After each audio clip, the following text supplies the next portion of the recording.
En 2012, on préparait l'aliment manuellement. On aplatissait nos céréales avec un aplatisseur donc le céréal tombait en dessous. Donc on reprenait avec des seaux ou une pelle et puis on mélangeait avec notre aliment mâche fermier, tout à la main ou avec un seau.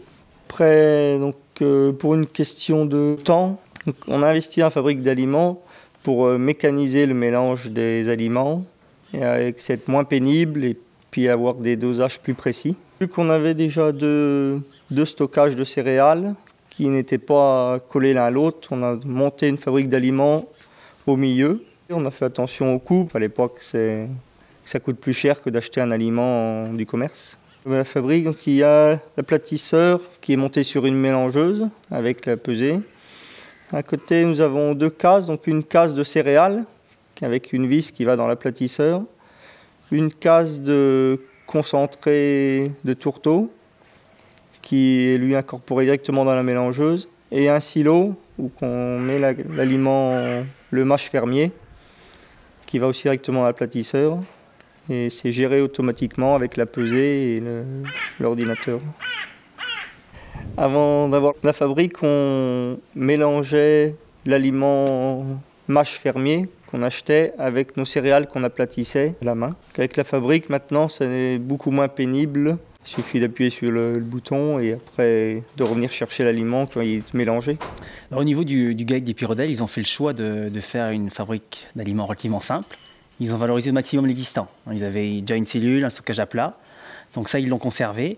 Et puis ensuite, ils ont fait une fabrique, mais assez petite, en autoconstruction, au centre, je dirais, d'exploitation, pas très loin des bâtiments d'élevage, pour faciliter la distribution.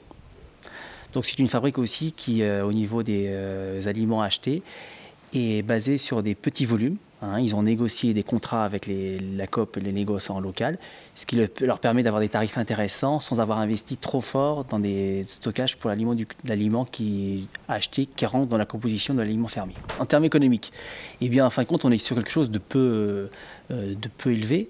On a investi 21 000 €. 21 000 € pour 280 tonnes d'aliments consommés par an, ce qui permet d'avoir une rentabilité d'environ 10 € tonne, ce qui est très performant. Si on ajoute à cela le prix de la fabrique d'aliments, on est sur un prix, je dirais, tout compris de l'aliment fermier produit pour les broutards, de 250 € tonne.